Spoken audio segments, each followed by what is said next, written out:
Globalise بھی کیا ہے اور اپنے آپ کو ایک تو ان کا تھا نا کہ وہ انکم ان کی جنریٹ ہوتی تھی, ان کا سارا جو دار و مدار تھا ان کی اکانومی کا وہ آئل پہ تھا.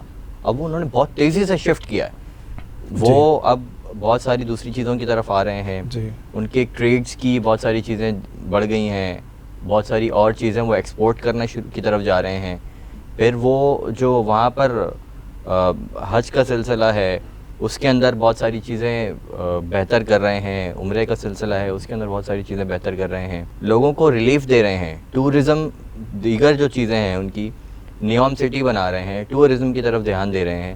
اور ہمارے پاس جہاں ہمارے پاس اللہ تعالیٰ نے اتنی خوبصورت ہمیں وادیاں دی ہیں, ہم ان کو بنانے کی بجائے, ان کو مزید ان کی خوبصورتی میں چار چاند لگانے کی بجائے, آپ کا جو لوکل جو ٹورسٹ ہے نا, جیسے کہ ہوتا تھا ہمیشہ سے کہ گرمیوں کی چھٹیوں میں شہر کے جو لوگ ہوتے تھے, جیسے کراچی ہے, لاہور ہے, اسلام آباد ہے, یہ لوگ جاتے تھے ناردن سائڈ پر, سوات کی طرف, نیلم ویلی کی طرف اور ان سارے علاقوں کی طرف.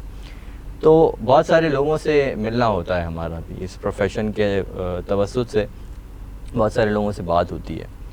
تو لوگ یہ بتاتے ہیں کہ باہر سے کوئی آئے گا تو وہ کیوں آئے گا, جبکہ لوکل جو آپ کا ٹورسٹ ہے اس کو جانے میں اتنی پریشانی ہوتی ہے. حالانکہ وہ زبان بھی بول سکتا ہے, وہ یہاں کے معاملات بھی اس کو سمجھ آتے ہیں اور ساری چیزیں. وہ کہہ رہا ہے اپنی فیملی کو لے کر اگر کوئی لوکل ٹورسٹ بھی جاتا ہے تو اس کو اتنی پریشانی ہے وہاں پر راستوں کی, وہاں پر رہنے کی سہولیات نہیں کسی بھی قسم کی. تو آپ وہاں پر انویسٹ کرنے کی بجائے آپ کا دھیان کہیں اور ہے, آپ انرجی کو بہتر بنانے کی بجائے, کرائسس کو ختم کرنے کی بجائے آپ کا دھیان کہیں اور ہے. یہ آپ نے جو بات کی ابھی, یہ بہت اہم بات ہے کہ ہماری پرائیورٹائز جو ہم نے کی ہوئی ہیں چیزیں وہ الگ ہیں. وہ ہمیں پتہ ہی نہیں ہے دنیا کہاں جا رہی ہے, ہمیں فکر نہیں ہے. اب عام لوگوں کو تو آٹا, چینی, دال, چاول, گھر میں گیس نہیں آ رہی, لوڈ شیڈنگ ہے اس میں لگایا ہوا ہے, تو وہ گلوبلائز ہو کے تو سوچ ہی نہیں سکتا. اور ہمارے لیڈرز جو ہیں جن کو پتہ ہے کہ کیسے کھیلنا ہے وہ کھیلتے جا رہے ہیں اپنا گیم. تو اس ساری صورتحال کے اندر عدنان بھائی گیم کہاں جا کر ختم ہوتا ہوا نظر آ رہا ہے؟ دیکھیے گیم بہت سمپل ہے ریئلی. گیم پلان ہمیں پہلے سمجھنا ہے اور پھر ہمیں اپنا رول اس پہ دیکھنا ہے کہ ہم کیا رول پلے کرتے ہیں اور کیا اس رول سے ہم نے اچھا کیا اس رول کو پلے کرتے ہیں یا ہمیں سمت چینج کرنے کی ضرورت ہے. تو گیم پلان بیسکلی یہی ہے کہ ورلڈ وار 2 کے بعد سے جو آپ کا گلوبل آرڈر ہے بنا, اس میں دیکھیں اس سے پہلے بھی ویسٹرن ڈومیننٹ ہی ہوتا تھا, لیکن اس وقت کالونیز تھیں, آپ کو پتہ ہے. ٹھیک ہے. پھر جو ورلڈ وار 2 ہوا یہ سب کالونی والا سسٹم ختم ہو گیا, ایک سپر پاور ایمرج ہوئی. تھوڑا بہت اس کا رشیا کے ساتھ کلیش تھا, پھر وہ بھی ختم ہو گیا جب رشیا جو USSR ٹوٹا.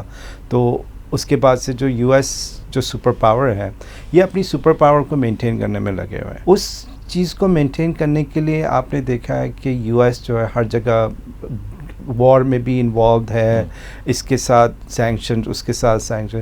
تو اب یہ چیزیں لوگوں کو جو دوسرے کنٹریز ہیں جن کو سمجھ میں آ رہی ہیں, اب پہلے وہ اتنے پاورفل نہیں تھے, ایسا نہیں ان کو پہلے نہیں پتا تھا. چائنا اب اکنامکلی US سے اسٹرانگ اس کی اکانومی ہے, ٹھیک ہے اس کی پاپولیشن بڑھی ہے, لیکن ایٹ دا سیم ٹائم جو مانیٹری بیس پہ تو اس کی اکانومی بڑی ہی ہے چائنا کی US کے ساتھ.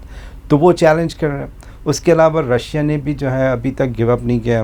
تو مین چیز جو ہے US جو ہے, چاہے آپ اس کو نیٹو کی بیس پہ دیکھیں یا اس کے دوسرے الائنس ہیں, ان کا مین کنٹینشن یہ ہے کسی طرح سے چائنا اور رشیا کو جو ہے نا اس جگہ پہ نہیں, دیوار سے لگا کے رکھیں, اور جہاں پہ بھی ان کے لیے آسانی پیدا ہو ہم اس آسانی کو روکیں. تو اگر ہم تھوڑا سا پیچھے جاتے ہیں اور ہم دیکھتے ہیں کہ افغانستان کے اندر جو وار ہوئی تھی اس میں پاکستان اور سعودیہ نے US کا ساتھ دے کے رشیا کو ہرایا تھا یہاں پہ, ٹھیک ہے. تو وہ سب ٹھیک ہے. ہمیں ایز مسلمز ہمیں رشیا کو کنٹین کرنا چاہیے تھا, وہ سب ایگریڈ ہے. لیکن US کا انٹرسٹ کیا تھا؟ US کا انٹرسٹ بیسکلی یہ تھا کہ اگر رشیا کو افغانستان مل جاتا ہے, اور ویسے اس کے ایران کے ساتھ تعلقات اچھے تھے کیونکہ US کے ایران کے ساتھ تعلقات اچھے نہیں تھے, تو ان کو لگا تھا کہ رشیا کے لیے یہ ایکسیس آسان ہو جائے گا عربین سی تک کا, ٹھیک ہے. کیونکہ رشیا بھی رچ ہے گیس میں, اس کو بھی ٹریڈ کے لیے جو نا ایک راؤٹ مل جاتا ہے کھلا کھلا, وہی نہیں چاہتے نہیں تھے, اس لیے انہوں نے رشیا کو افغانستان سے نکالنے میں بیسیکلی اپنی ایفرٹس کی. تو ابھی چائنا کے ساتھ بھی یہی صورتحال ہے, چائنا یہاں سے ایکسیس چاہ رہا ہے تو وہ یہاں پہ بھی کوشش بیسیکلی کر رہے ہیں کہ کوشش ان کی یہی کہ جو پاکستان کے اندر جو لیڈرشپ ہے اس کو جو ہے کسی طرح سے یہ کریں کہ بھائی اس کو آپ نے ڈیلے کرنا ہے, آپ نے اس کو جو ہے نا وہ نہیں کرنا.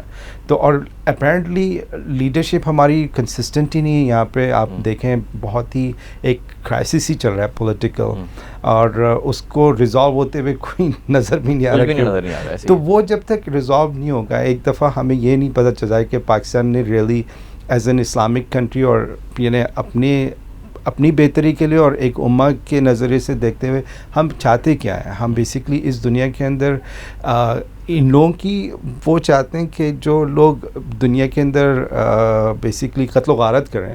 اگر آپ کہتے ہیں کہ پچھلے ہسٹری دیکھ لیں یو ایس کی, تو جتنی وارز یو ایس نے لڑی ہیں, جتنا بلڈ ان کے ہینڈز میں کسی اور کے ہینڈز میں نہیں, تو why would we support a country like that, you know? I mean, it's ایک ملک نے ایک نہتے ملک کے خلاف جب اس نے آلموسٹ سارے ہتھیار ڈال دیتے, آپ نے اس میں ایٹم بم 2 اس لیے گرائے. ایک تو آپ نے دیکھنا تھا کہ اس ایٹم بم کا رزلٹ کیا آتا ہے, کیسے لوگ مرتے ہیں.